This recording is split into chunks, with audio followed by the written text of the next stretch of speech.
오늘은 2022년 7월 3일 연중 제14주일입니다. 성부와 성자와 성령의 이름으로 아멘. 루카가 전한 거룩한 복음입니다.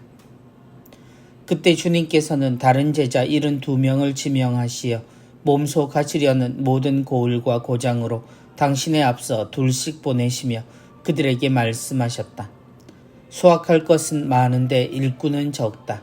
그러니 수확할 밭의 주인님께 일꾼들을 보내주십사고 청하여라. 가거라. 나는 이제 양들을 이리떼 가운데로 보내는 것처럼 너희를 보낸다. 돈 주머니도 여행 보따리도 신발도 지니지 말고 길에서 아무에게도 인사하지 마라. 어떤 집에 들어가거든 먼저 이 집에 평화를 빕니다 하고 말하여라.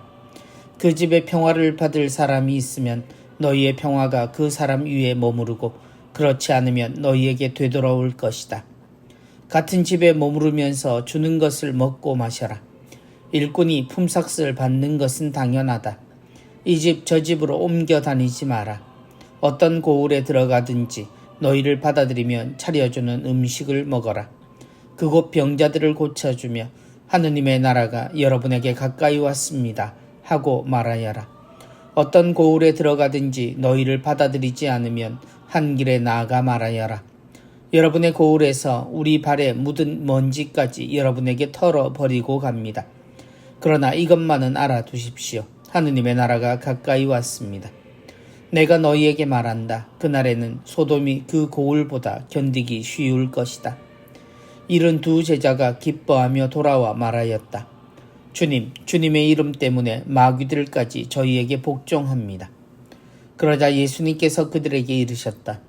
나는 사탄이 번개처럼 하늘에서 떨어지는 것을 보았다.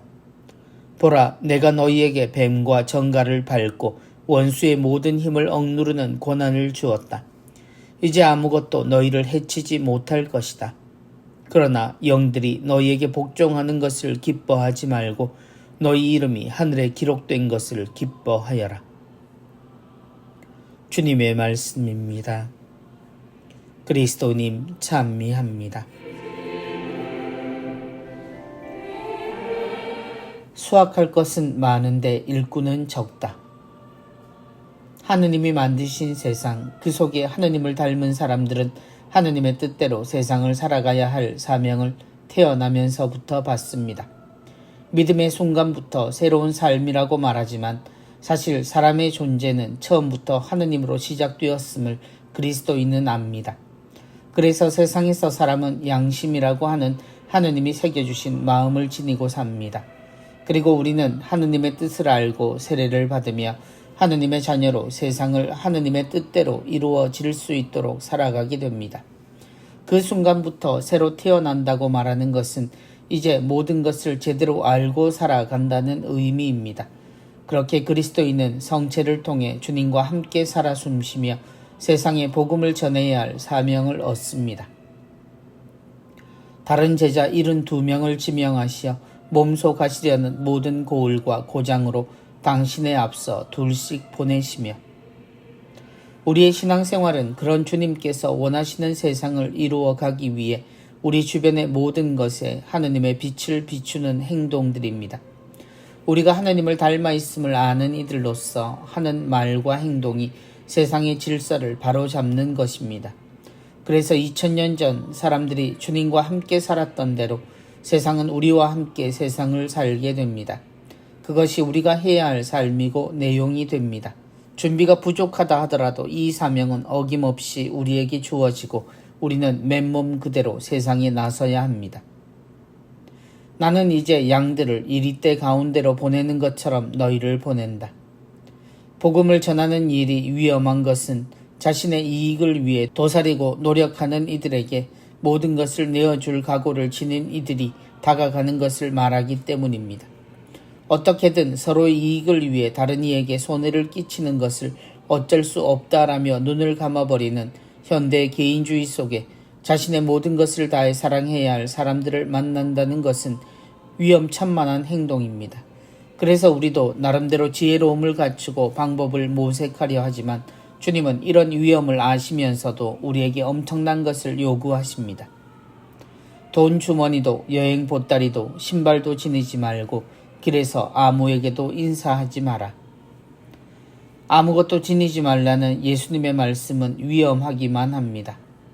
진심으로만 대하고 어떤 것으로도 방법을 구하지 말라는 말씀이 사람들에게 통할 리 없다고 생각하는 우리는 신자들끼리도 서로의 능력을 비교하고 사회의 기준으로 대하곤 합니다.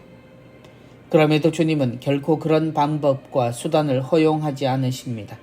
그야말로 맨몸으로 진실로 대하라고 이야기하십니다.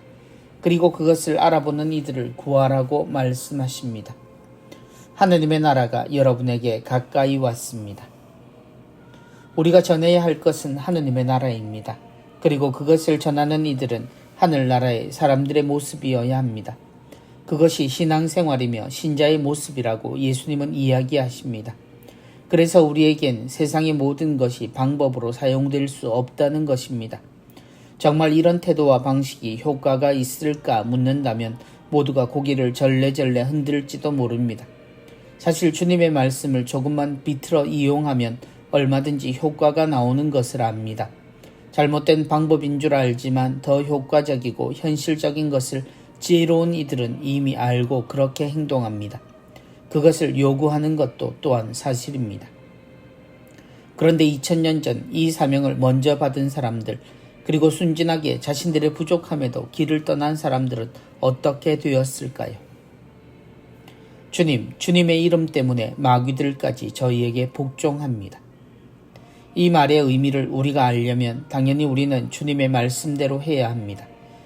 2000년이 지나도 바뀌지 않는 주님의 말씀은 유일한 가르침이기에 우리의 결과도 이 길을 통해서만 얻어야 한다는 것을 기억할 이유가 있습니다.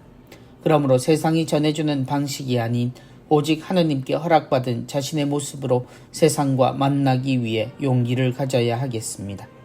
온통 부끄러움을 들킨다 하더라도 우리는 그럼에도 하느님이 계신다는 것을 기억하고 말입니다. 성부와 성자와 성령의 이름으로 아멘.